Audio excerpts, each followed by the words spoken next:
마가복음 10장 41절부터 45절까지. 자, 우리 한번 아이들과 함께 천천히 말씀을 우리 낭독하겠습니다. 마가복음 10장 41절부터 45절까지입니다. 다 찾았죠? 예, 다 찾았습니다. 천천히 한번 읽어보겠습니다. 10장 마가복음 10장 41절부터입니다. 다 읽으세요. 열제자가부터 시작. 열제자가 그것을 듣고 야고보와 요한을 몹시 못마땅하게 여기기 시작하거늘 예수님께서 그들을 불러 그들에게 이르시되 이방인들을 다스린다 하는 자들이 그들에게 주인된 권리를 행사하고 그들의 큰 자들이 그들에게 권리를 행사하는 줄 너희가 알거니와 너희끼리는 그리하지 말지니 너희 가운데 누구든지 크게 되고자 하는 자는 너희를 섬기는 자가 되고 너희 중에 누구든지 가장 크게 되고자 하는 자는 모든 사람의 종이 되어야 하시니라. 사람의 아들은 섬김을 받으러 오지 아니하고 도리어 섬기며 자기 생명을 다른 사람의 대속물로 주려고 하느니라 하시니라. 예, 아멘. 잠깐 말씀 선포를 기도합니다.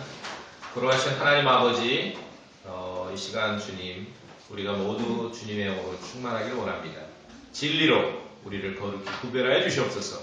하나님의 말씀으로 우리의 생각과 마음이, 참으로 우리의 행동이, 삶이 변화되고 주님을 더 닮아가길 원합니다.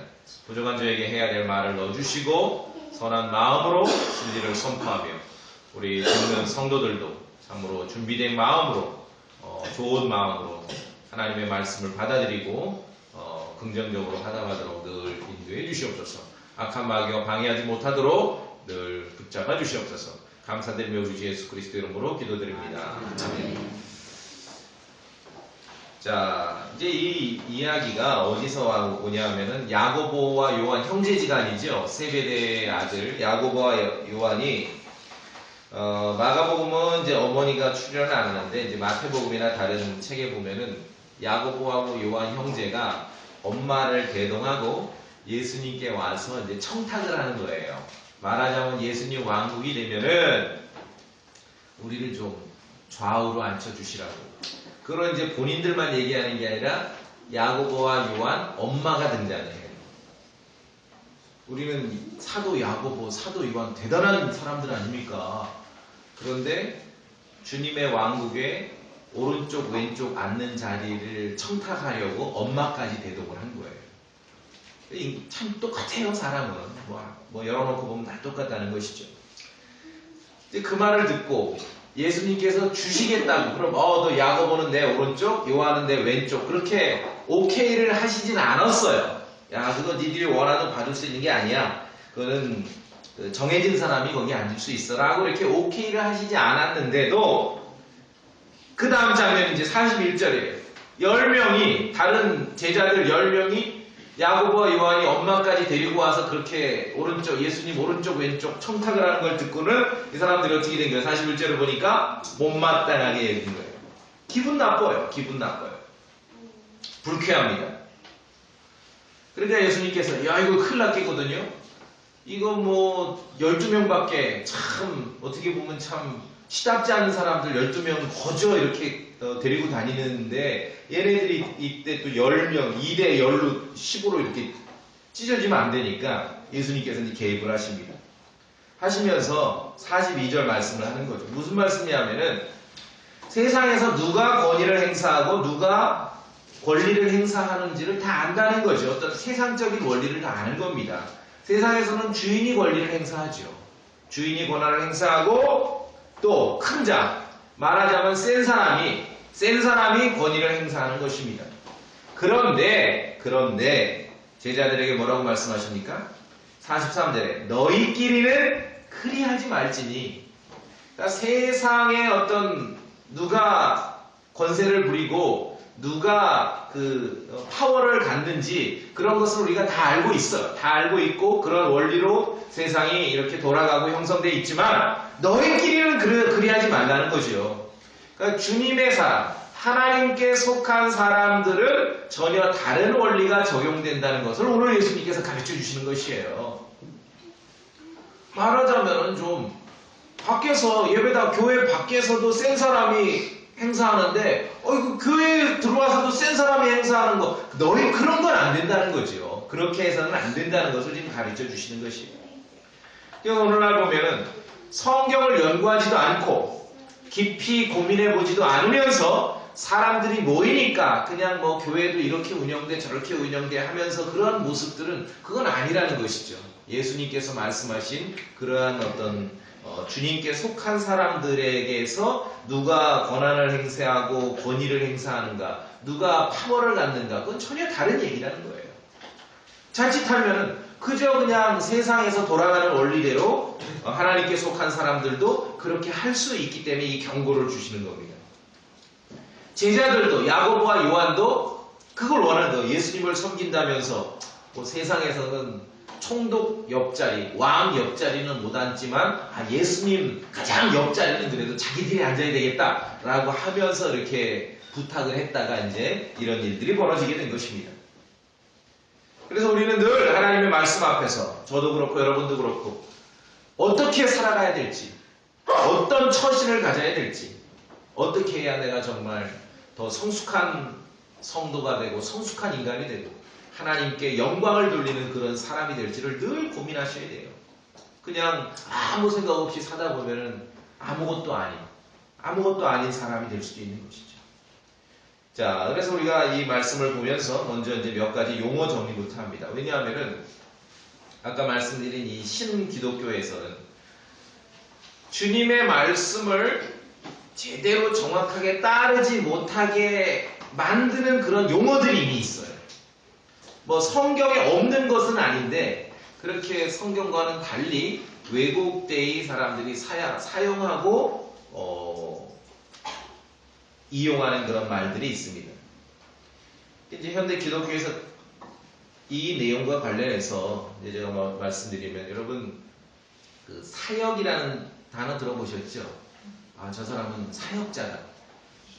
근데 사역이라는 그 말이 뭐 군대 그 사역 말하는 게 아니고 그냥 사역이라는 말이 가장 많이 달라붙는 용어가 요새 현대 기독교에서 뭐 어떤 말이 있어요? 사역 그럼 앞뒤로 뭐가 달라붙는 거?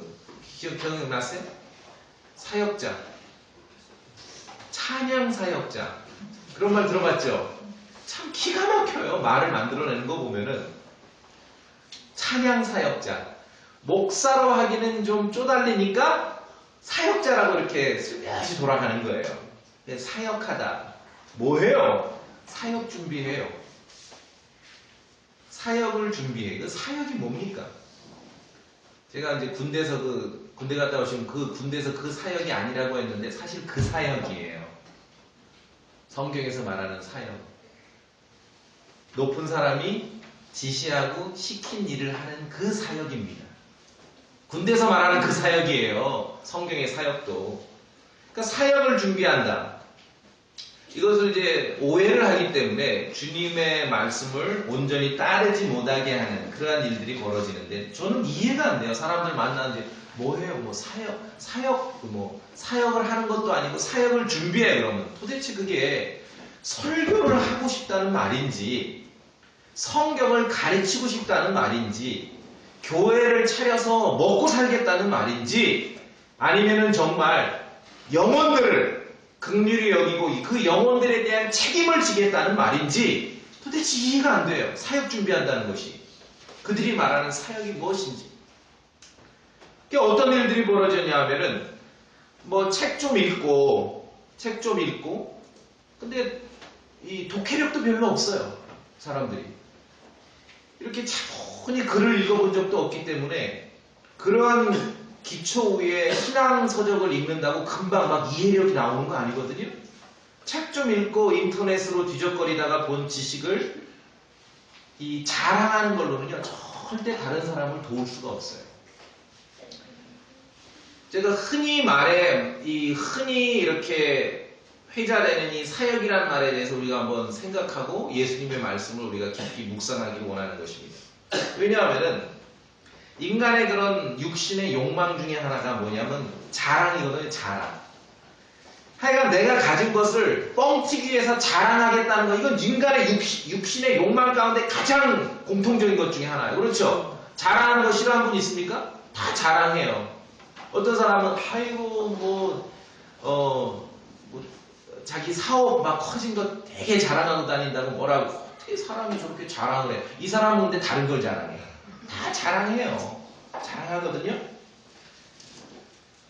육신의 욕심대로 움직이면은요, 이게 이제 왜 사역이라는 것과 이제 연관이 되는지 여러분 잘 들으셔야 돼요.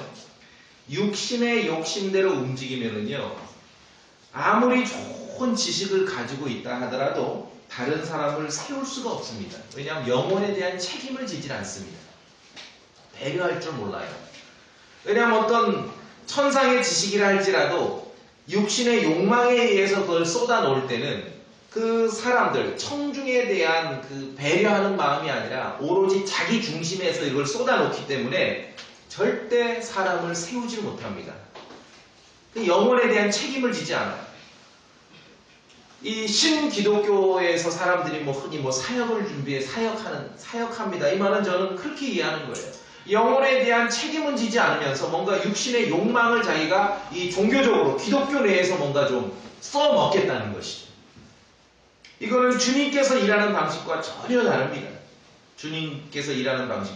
말은 사역이라고 하고 사역이란 말이 굉장히 많이 사용되지만 정작 사역이 무엇인지 모르는 것이죠.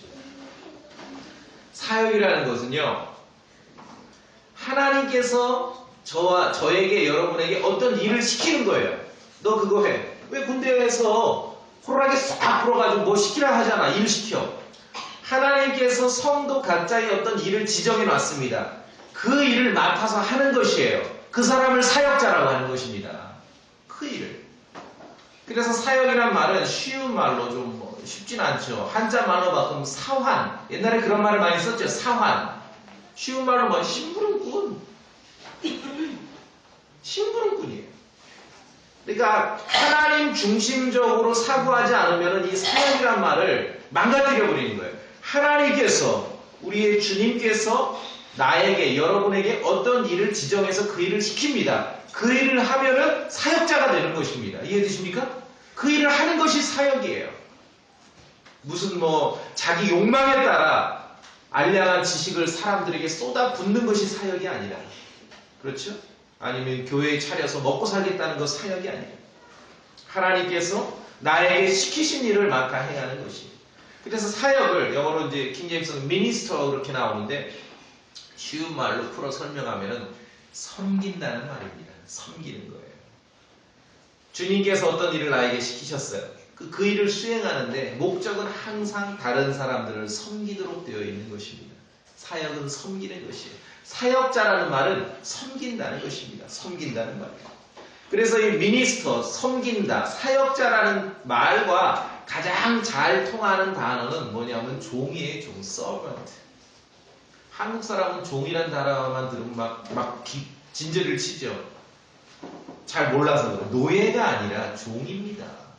종이 하는 일은 서비스를 하는 거예요. 그렇죠? 그게 사역이에요. 식당 갔는데 주문하지 않았는데 뭐가 하나 나와, 접시가. 이건 뭐예요? 그럼 대답이 뭐예요? 서비스예요. 그 말은 우리가 다 알고 있어요. 공짜라는 거, 무료라는 거, 값이 지불되지 않았는데 저 사람이 나에게 준다는 거, 그게 사역입니다. 그게 미니스트. 사무엘기하 13장. 사무엘기하 13장.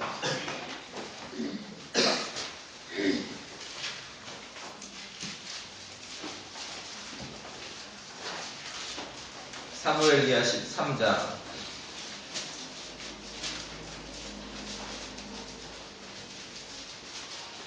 여기 보면은 우리가 이 단어를, 이 용어를 공부할 수 있는 아주 정확한 표현이 여기 있습니다. 사무엘기하 13장 17절에 보시면은 그때에 자기를 섬기던 자기 종을 불러, 이제 내용이 아니라 이 표현을 보는 겁니다. 암논이 자기를 섬긴다는 것은 미니스터예요. 우리가 흔히 말해서 사역한다, 사역자 했을 때 그 말이에요. 자기를 섬기던 자기 종은 서번트입니다. 종입니다. 그래서 종이 하는 일이 뭡니까? 섬기는 일이에요. 그게 사역입니다. 미니스터예요.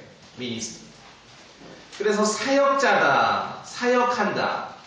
그는 섬기는 일이고 그 말과 가장 잘 통하는 말은 서번트, 종이란 말이에요. 종이 하는 일은 서비스를 제공하는 것이죠. 노예가 아니라는 것이죠. 노예가 아니죠. 하나님께서 이스라엘 자손 가운데 아론과 그의 아들들은 성막에서 그 이스라엘 자손을 위해서 제사장 직무로 주님을 섬기게 정하셨습니다. 그러면 그 아론과 그의 아들들이 제사장 직무를 수행하는 그것을 사역한다 그러는 것이에요. 지시받은 대로 그 일을 하는 거죠. 그렇죠? 자기가 선택하는 게 아니에요. 야, 너는 이거 해. 이게 네 일이야. 그게 사역이에요. 그래서 주님으로부터 사역을 지시받은 일을 수행하는 사람이 누구예요? 사역자입니다. 사역자. 그 일을 그래서 맡은 일들을 주의 깊게 완수해야 될 의무가 사역자들에게 있는 것입니다.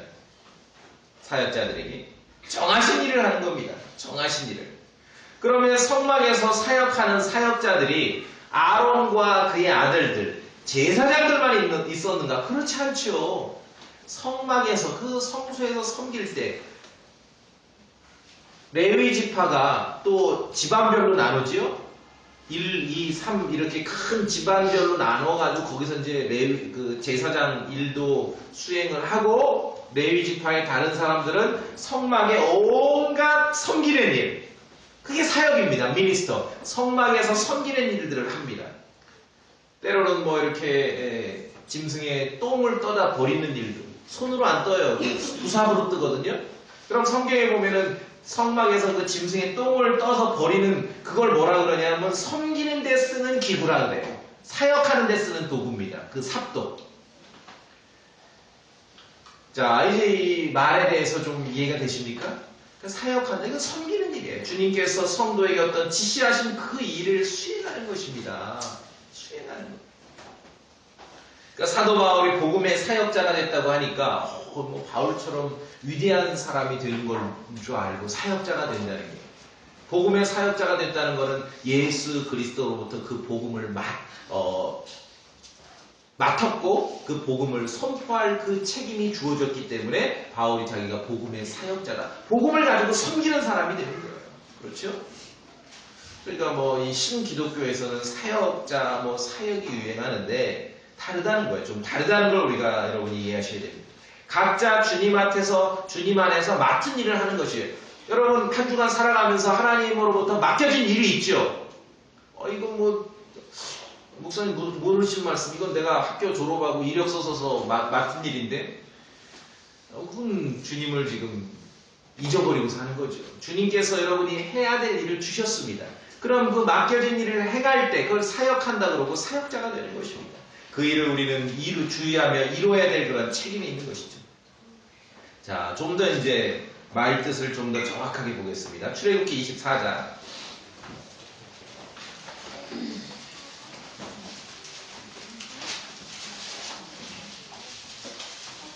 13절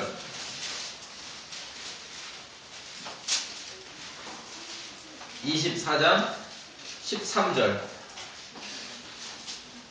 같이 한번 읽어보겠습니다. 출애굽기 24장 13절 시작. 모세가 자기를 섬기는 자 여호수아와 함께 일어나 하나님의 산으로 올라가며, 모세가 있고 여호수아가 있는데 여호수아는 누굽니까? 모세를 섬기는 자, 미니스터예요. 미니스터. 섬기는 자예요. 사역자입니다. 누구의 사역자예요? 모세의 사역자예요. 왜? 모세가 찍었어. 여호수아, 너는 이 일을 해야 돼. 그래서 오늘날 이 미니스터라는 말을 학교에서 이렇게 사전을 찾으면은 장관이라고 나와요. 어떤 국가의 그 장관들 있죠. 뭐 외무부 장관, 뭐 이런 그 보건복지부 장관. 그 왕이든 대통령이든 권세자가 그 역할을 맡겼기 때문에 장관인 거예요. 미니스터. 사역자입니다. 섬기는 자죠. 섬기는 자. 자, 그래서 모세는 여호수아를 섬기는 자, 미니스터. 말하자면 여호수아는 모세의 장관이었어요. 모세의 참모였던 것이죠. 또 어떻게 표현하나 보세요. 민수기 11장.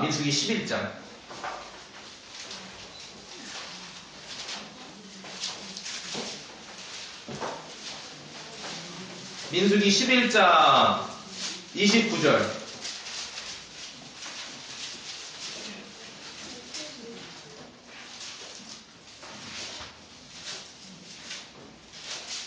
(28절) 여기 보세요. 제가 봅니다. 모세의 청년들 중 한 사람 곧 그의 종 눈의 아들 여호수아가 온다. 여기서는 여호수아가 누굽니까? 모세의 종이죠. 서번트. 그렇죠? 종이에요. 성경에서 말하는 종은요, 우리가 말하는 종의 의미랑 전혀 다릅니다. 정말 의지를 가지고 자발적으로 주인을 섬기고 그러한 그 자기에게 그 자격, 임무를 부여한 권세자를 섬기는 것이에요. 여호수아는 모세의 섬기는 자, 미니스터였고 장관이었고, 또 민수기를 보니까 모세의 종이라 그래, 서번트라 그래서 서번트. 자, 그런데 섬기는 거라는 거는 종의 일을 하는 거, 서비스를 제공하는 것인데, 그런데 중요한 게 있습니다. 모세가 죽은 다음에 이스라엘 자손을 누가 이끌었습니까? 여호수아가 이끌었죠. 무슨 말씀인지 아시겠어요? 모세가 죽은 다음에 이스라엘 자손을 여호수아가 이끌었습니다. 하나님께서 모세가 죽은 다음에 모세를 섬기던 여호수아, 모세의 종이었던 여호수아를 모세의 자리로 부르셨습니다. 이거 굉장히 중요해요. 이 원리가 우리가 오늘 본문에서 읽은 신약 성경의 원리랑 똑같습니다. 세상은 주인이 권리 행사를 하고 센 사람이 권한을 행사합니다. 그러나 주님은 오늘 말씀하십니다. 너희끼리는 그렇게 하지 마. 하나님께 속한 사람들에서는요, 먼저 진짜 사역자가 되지 않고서는, 섬기는 사람이 먼저 되지 않고서는, 그리고 진짜로 종이 먼저 되지 않고서는 절대로 권위를 갖는다거나 어떤 권세를 갖는다거나 다른 사람을 그 권위를 가지고 진짜 도울 수 있는 그 자격을 갖게 될 수 없다는 것이에요. 이게 예수님께서 우리에게 가르치는 말씀이에요. 사람들은, 온 천지 사람들은 오늘 봤던 야고보와 요한처럼 권력자 옆에 앉기를 원하죠. 그렇죠? 그런 욕망들이 있어요.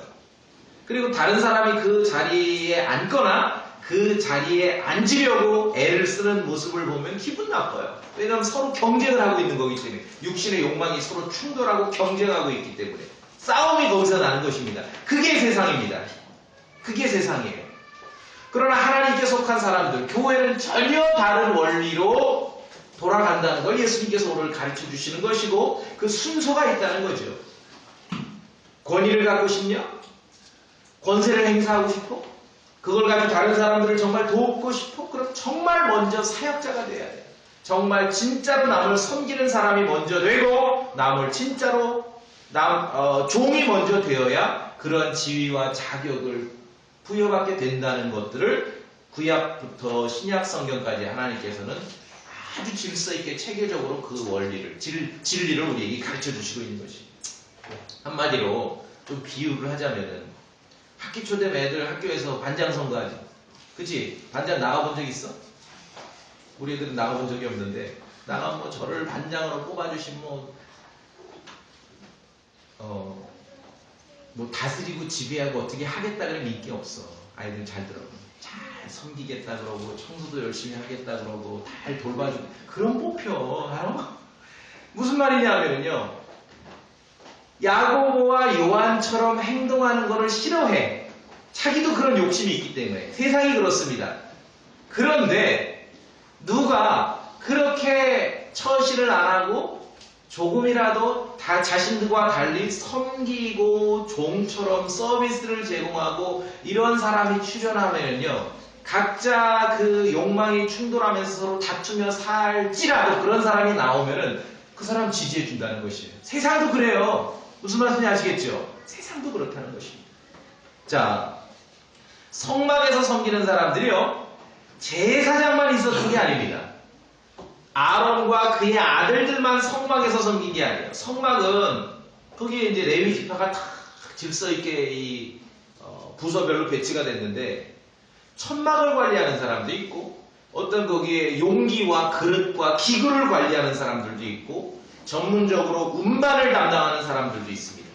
또 전문적으로 텐트를 치는 사람들도 있어요. 또 궤를 담당하는 사람들도 있고 테이블을 담당하는 사람들도 있고 등잔대를 담당하는 사람도 있고 현수막만을 담당하는 사람도 있고 그 용기 중에 구체적으로 보면은 갈고리를 담당하는 사람도 있고 어떤 부삽을 더러운 거 이렇게 떠다 버리는 재나 똥을 떠다 버리는 그런 부삽도 있고요. 대야도 있고 막대기도 있고 덮개도 있고 널빤지도 있고 기둥도 있고 밑받침도 있고 이런 기구와 용기들을 담당하는 사람들도 있는 것이에요. 그래서 사람들은 이스라엘 자손은 레위 지파는 하나님께서 그 성막에서 섬기도록 다 지시하셔서 레위 지파들은 각자에게 맡겨진 일들을 행할 의무가 있는 것이에요. 그래서 레위 지파가 각자에게 맡겨진 일들을 충실하게 행하면 이스라엘 자손이 잘 돌아가는 거야, 한마디로. 그런데 이제 거기도 야고보와 요한 같은 사람들, 엄마까지 데려와서 예수님 오른쪽 우리가 좀 앉으면 안 될까요? 그러한 시도를 했던 사람들이 있었겠지요. 사람들은 영적인 일을 함에 있어서도 하나님은 그렇게 하신 적이 없는데 영적인 일을 함에 있어서도 육신의 안목으로서 그 일을 상하를 나눕니다. 상하를 나누면서 자기가 맡은 일이 좀 별볼이 없는 것 같다고 생각할 때는 게을리하게 되는 것이죠. 그럼 이제 안 돌아가는 거예요. 이스라엘 자손이 안 돌아가는 것이. 그 중에 이제 대표적인 사람이 누가 있냐면은 레위 지파 중에서 이제 고핫 자손이 있습니다. 레위 지파 중에서 고핫 자손이 있고 고핫 자손자 가운데 고라라는 사람이 있는데 예전에 교회 다니시면 많이 들어봤죠. 고라. 이 사람들이 레위 지파이기 때문에 맡겨진 임무가 따로 있거든요. 그런데 이제 자기들 할 일이 별로 없었는지 아론의 직무에 대해서 시비를 걸었어요. 그때 모세가 하나님의 말씀을 그들에게 전합니다. 한번 봅시다. 민수기 16장.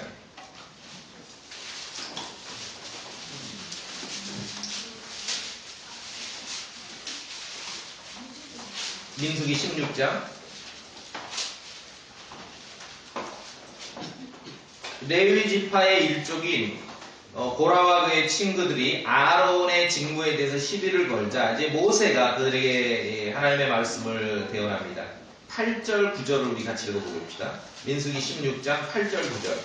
8절 시작. 모세가 또 고라에게 청하건대 너희 레위 아들들아 들으라. 이스라엘의 하나님께서 이스라엘 회중으로부터 너희를 구별하여 자신에게 가까이 오게 하사 주의 성막에서 섬기는 일을 하게 하시며 회중 가운데 서서 그들을 섬기게 하신 것이 너희에게는 단지 작은 것이냐. 무슨 말씀인지 아시겠죠?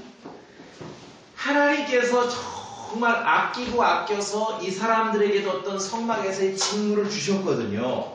그래서 그 사역을 주셨습니다. 사역을 봉사할 수 있고 섬길 수 있는 그 일을 주셨는데 이 사람들이 근무 태만으로 간 거예요. 근무 태만으로 가는 사람들의 특징 중에 하나가 뭐냐면 남의 근무에 참견하는 거죠. 남의 일에 참견하는 것이죠.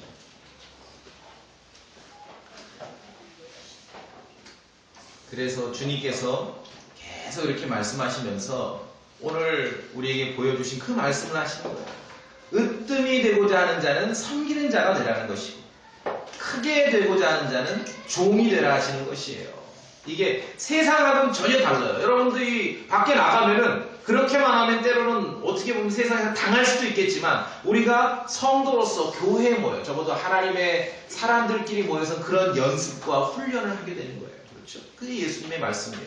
가장 으뜸이 되고자 하는 자는 또는 크게 되고자 하는 자는 섬기는 자가 되고 종이 되어야 한다라고 말씀을 하시는 거죠.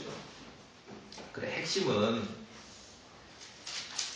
이게 어떻게 보면은 시달려보고 짓밟혀본 사람, 그런 백성들, 그런 민족에게 좀 거칠어요. 이런 말씀들이. 그런데 우리가 예수님의 말씀을 받아야 되는데, 여호수아의 예를 보더라도 남을 섬겨본 사람이 지도자가 될 수 있다는 걸 가르치는 거예요. 단순한 진리죠. 그러니까 먼저 미니스터가 되어야 정말 섬기는 사람이 되고 사역자가 되고 진짜 사역자가 되고 서비스를 제공하는 종의 위치가 되어봐야 나라도 다스리고 교회도 다스린다라고 예수님은 그걸 말씀하시는 거예요. 오늘날 이 현대 신기독교에 이런 것이 없죠. 이런 것이 없죠. 그래서 먼저 종이 되어야 정말 중요한 인물도 될 수 있다는 것을 우리 성도들에게도 가르치는 것입니다. 그렇죠? 제자들이 늘 이것 때문에 싸웠어요. 그러니까 멀리 갈 것도 없습니다. 세상으로 갈 것도 없고 제자들이 12명밖에 안 되는데도 그 안에서 맨날 싸운 거예요. 이것 때문에. 마가복음 9장을 봅시다. 마가복음.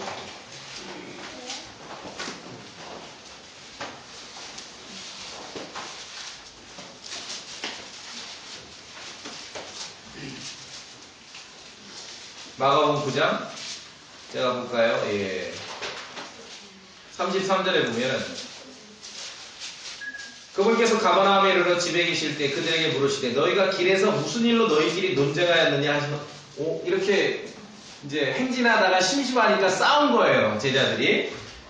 34절 그들이 잠잠하니 이는 그들이 길에서 뭐 때문에 싸웠어요? 누가 가장 큰 자인가 하는 일로 자기들끼리 논쟁하였기 때문에.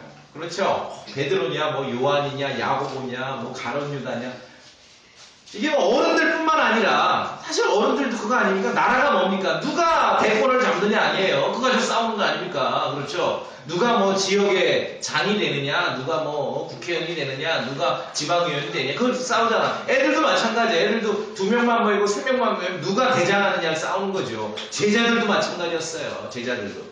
그러니까 이게 뭐냐면은 어떤 인간의 육신의 욕망, 욕심을 가장 잘 보여주는 것 중에 하나예요. 누가 세냐. 물으시니, 예수님께서 알고 물으시니, 제자들도 면목이 없었어요. 그래서 처음에 그들이 잠잠하니, 면목이 없죠. 그들이 길에서 누가 가장 큰 자인지 아는 일로 자기들끼리 논쟁하기 때문이라. 근데 예수님 뭐라고 하십니까? 35절을 보겠습니다. 35절 같이 읽습니다. 시작. 그분께서 하셨다. 12 제자를 불러 그들에게 이르시되 어떤 사람이 첫째가 되고자 하면 바로 그 사람은 모든 사람의 말째가 되며 모든 사람의 종이 되어야 될지니라 하시고.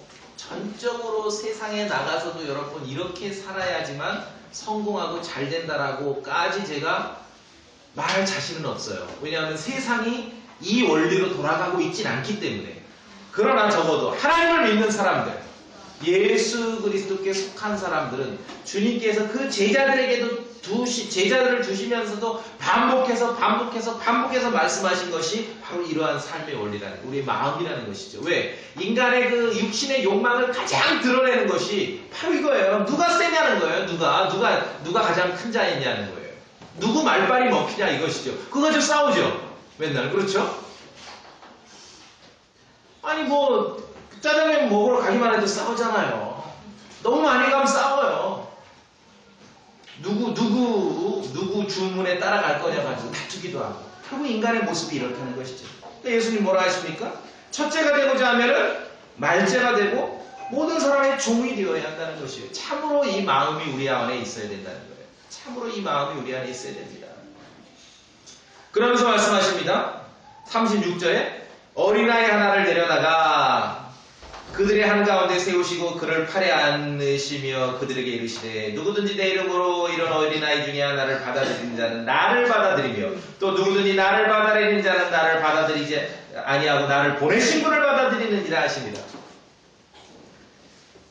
첫째가 되고자 하면 말째가 되고 모든 사람의 종이 되어야 한다라고 말씀하시고 연이어서 어린아이를 데려다가 팔에 안으시면서 그 아이에 대해서 말씀하십니다. 아이에 대해서. 그러니까 누가 제일 섬기는 사람이고 누가 첫째가 되고자 하는 게 아니라 말째가 되고 누가 종이 되는 사람이겠어요? 어린아이를 돌볼 줄 아는 사람이죠. 어린아이. 그렇죠? 어린아이를 돌볼 줄 아는 사람. 예를 들어 교회에 어떤 사람이 새로 올 때 우리는 어떤 마음을 가져야 되냐면 다 어린아이라는 마음을 가져야 돼요. 우리 교회 이 지역에서 소망침대교회 나오기 전에 킹제임스 성경도 안 읽고 살았거나 뭐 이렇게 여러분하고 같이 신앙생활 안 했던 사람 아닙니까? 그럼 누가 오든지 간에 뭐 덩치가 크고 넥타이 메고 뭐 말도 잘하고 이런 사람이 앉아도 여러분 어떤 마음으로 대해야 돼요? 어린아이와 같은, 영적으로 어린아이와 같은 마음으로 대하셔야 되는 것이에요. 말째가 되며 종이 되지 않고서는 결코 그렇게 할 수가 없겠죠? 그런 마음이 없습니다. 그래서 영적으로나 뭐 세상적으로도 육신적으로도 마찬가지인 것 같아요. 어린아이를 잘 돌볼 줄 아는 사람이 리더가 되는 거예요. 그렇죠? 이게 중요한 것이죠. 사람들이 지금 망각하고 있어요. 교회도 마찬가지입니다.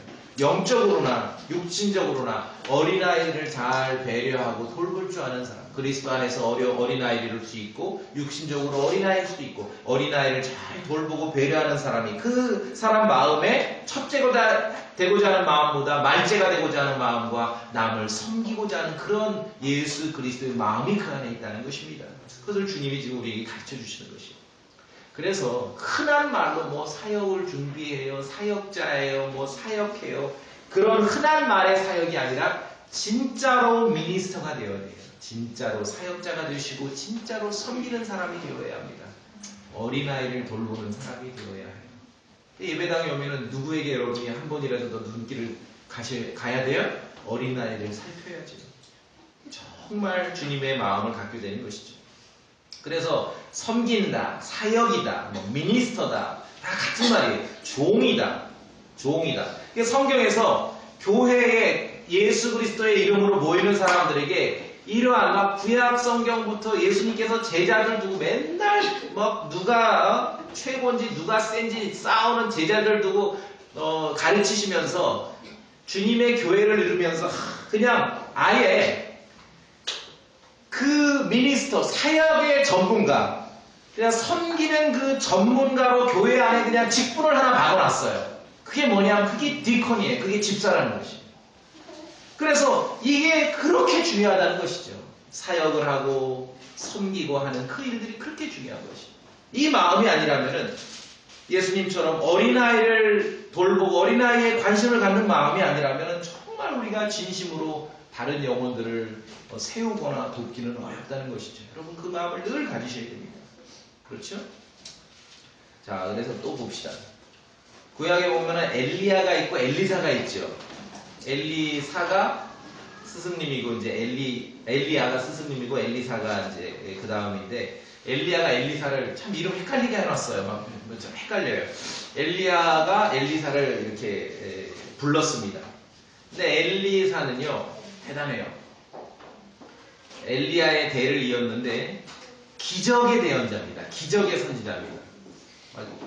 가장 기적이 많이 행해진 그런 대언자는 선지자는 엘리사입니다. 근데 왜 그러냐면은 악이 강할수록 주님께서도 이 능력이나 기적을 강하게 보여주셔요. 엘리사 시대 그만큼 아주 악했다는 거예요. 악했다는 거예요. 근데 엘리사에 대해서 참 재밌는 말이 있어요. 우리 한번 찾아봅시다. 열왕기상 19장.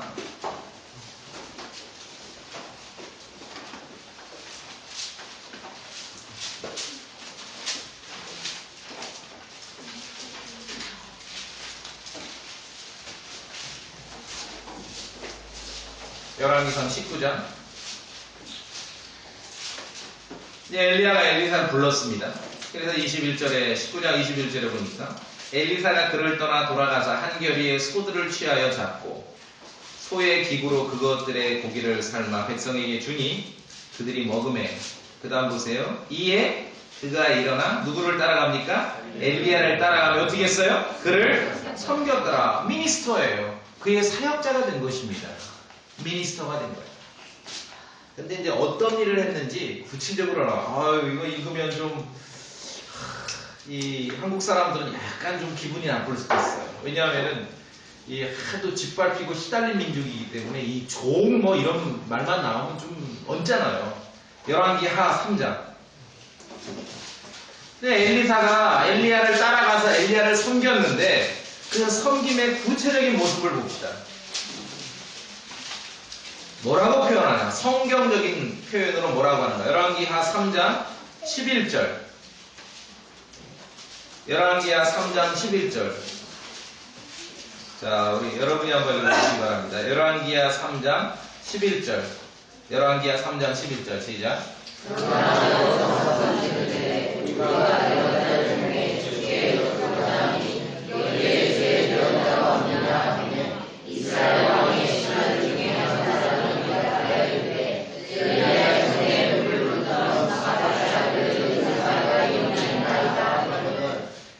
엘리사가 엘리야를 따라가며 그를 섬겼다. 그의 미니스터가 됐다라고 성경은 기록하는데 사람들이 보기에 엘리사가 했던 일은 뭡니까? 엘리야의 손에 물 붓던 사람이에요. 여러분이 정말 믿음으로 이걸 감수할 수 있겠냐는 거예요. 사람들이 볼 때는 엘리사를 평가하는 거예요. 쟤 엘리야 손에다 물 붓던 사람이야. 그렇죠? 그런 사람들의 평가마저도 우리가 신앙 안에서 정말 감수할 수 있냐는 것이죠. 사실은 가장 신뢰하고 가장 믿을 만한 사람에게 그 자리를 내주는 거 아니겠습니까? 그렇죠? 예수님도 마찬가지죠. 오늘 본문에도 있지만 섬김을 받으러 오시지 않고 섬기려고 오셨다라고 말씀하고 있죠. 오늘날 이 욕심 많은 세대, 각자 다 욕심을 차리고 신기독교를 만들어버려서 정말 하나님 말씀도 없이 사람들을 막 종교 놀이나 하고 영혼을 유린하고 있는 이 시대에 정말 우리가 이 주님의 말씀을 기억할 필요가 있다는 것입니다. 기억할 필요가 있다는 것입니다. 으뜸이 되고자 하는 자는 종이 되고 크게 되고자 하는 자는 섬기는 자가 되고 정말 미니스터 사역자가 되라고 주님은 말씀하셨습니다. 뭐가 되어야 하는지를 알려주시는 거죠. 야고보와 요한이 어머니까지 동원해서 예수님 왕국에서 예수님 오른편 왼편에 앉게 해달라고 그렇게 부탁을 했지만도 예수님께서는 정말 무엇이 되어야 하는지를 우리에게 늘 말씀하시는 것이에요. 또 우리 모두가 성도들이 하나님께 속한 성도들이 형제 자매들이 이렇게 주님께서 가르쳐 주신 이런 마음들이 있다면은 다툼이 없는 거죠. 분란이 없는 거죠. 그렇죠? 이게 달라야 되는 것이에요. 여러분이 우리 교회를 생각하고 교회를 위해 기도하고 교회를 자랑할 때 이게 다른 거예요. 이게 다른 거예요. 예수님께서도 섬기러 오셨습니다. 그러니까 이제 처음에 말씀드린 대로 도무지 이해가 안 된다고 했죠. 뭐 사역을 준비해요. 뭐 사역자예요. 뭐 찬양 사역자예요. 사역을 해요. 도대체 무슨 말인가 그것이. 알고나 쓰는가. 알고나 씁니까. 인간의 그런 욕심과 남보다 더 커지고 세지고자 하는 인간의 욕심을 교묘하게 그런 포장하고 지금 사람들을 그렇게 미혹하고 있는 걸 우리가 보게 되는 것입니다. 모든 일을 우리가 목표를 가져야 됩니다. 교회 안에서 성도들이 행하는 모든 일은 다른 사람을 세우기 위한 거예요. 영어로 edifying 그러죠. 건물을 짓는 것은 빌딩이라 그래요. 그러나 사람을 세우는 건 edifying이라 그러는 것이죠. 거기에 목표가 있는 것이죠. 그것이 우리의 목표여야 되는 것입니다. 그래서 영혼에 대한 사람을 세우고 다른 사람을 말씀으로 돕고자 하는 그런 의향이나 정말 진지한 그런 목표 없이 도대체 무슨 말인가 뭐 교회 차려놓고 먹고 살겠다는 말인가 성경을 가르치겠다는 말인가 설교를 하겠다는 말인가 영혼에 대한 그런 성도들에 대한 영적인 일에 대한 책임감 없이 사역을 말하고 이런 일들이 굉장히 위험하다는 것을 우리가 알면서 우리 자신이 어떤 자리에 있어야 되는지 다시 한번 확인해야 됩니다. 자, 에베소 4장 오늘 마지막 구절이 될 거예요. 에베소 4장 봅시다. 에베소 4장.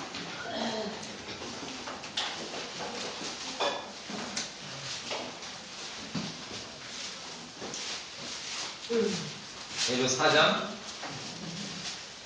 11절 12절을 보시면은 뭐 사도부터 쭉 나와서 이제 목사 겸 교사가 있는데 우리로 한정 짓자면은 정말 목사는 성도들을 도우며 섬기는 일을 해야 한다라고 말씀하고 있는 거죠. 왜냐하면 12절에 보니까 4장 12절 이것은 성도들을 완전하게 하고 그 다음에 뭡니까? 섬기는 일을 하게 하고 미니스터가 되라는 거죠. 사람들이 평가할 때는 그럴 수가 있어. 어이 뭐 엘리야 손에다 물 부어주던 뭐야 세수할 때 물 부어주는 거예요. 그러면 높은 사람이 물 부어줘요? 낮은 사람이 물 부어줘요? 사람들의 시각엔 그럴 수도 있다는 거죠. 그러나 왜 그런지를 모르는 거죠. 이 사람들은 섬기는 자가 되고 사역자가 됐기 때문에 목사들이 해야 될 일은 성도들을 완전하게 하고 섬기는 일을 하게 하는 거예요. 그래서 그리스도의 몸을 세우게 하는 것이죠. 아무리 많은 재료를 넣었다 할지라도 건물이 빌딩이 제대로 건축되지 못한다면 소용이 없듯이 아무리 많은 재료를 넣었다 할지라도 사람이 성도가 제대로 세워지지 않아 에디파잉 되지 못한다면 소용이 없다는 것이죠. 그래서 주님은 오늘 제자들을 주님의 왕국의 오른편 왼편을 누가 앉아야 되느냐라고 문제로 늘 다투던 제자들에게 이렇게 말씀하시는 거예요. 자, 그럼 얼마나 작은 일로 여러분을 크게 만들 수 있는지를 아시겠죠? 그게 중요한 거예요. 성도라면 이게 중요한 것입니다. 온 세상이 전부 꼭지점을 향해 달려가고 있어요. 그것만이 살 길이라고 몰려가고 있는데 얼마나 작은 일로 그리스도 예수님 안에서 나 자신이 크게 만들어질 수 있는지를 이 말씀을 통해 여러분이 기억하시기 바랍니다. 성도의 그런 섬기는 마음, 종의 섬기는 마음이 아니라면 이 일은 불가능하다는 거지. 그래서 반복해서 이 말씀들이 우리에게 주어지는 거예요. 또한 누가복음에 이렇게 말씀하셨어요. 가장 적은 것에 신실한 자 또한 많은 것에도 신실한다는 거예요. 가장 적은 것에 불의한 자는 또한 많은 것에도 불의해. 너희끼리는 그대하지 마라. 왜냐면 이런 구절이나 이런 말씀 제가 자주 하진 않거든요. 왜냐하면 나도 부담이 돼요. 나부터 찔리는데 어떻게 합니까? 그러나 이 주님의 말씀 우리가 마음으로 받아야 됩니다. 너희끼리는 그대하지 마라. 세상 원리가 아니라 너희 중에 누구든지 가장 으뜸이 되고자 하는 자는 모든 사람이 종이 되어야 할지니라. 그렇죠? 너희 가운데 누구든지 크게 되고자 하는 자는 너희를 섬기는 자가 되어야 할지니라. 주님께서 우리에게 이렇게 말씀하십니다. 이 진리 안에 머물도록 우리가 기도하고 작심하도록 하겠습니다. 같이 기도하겠습니다.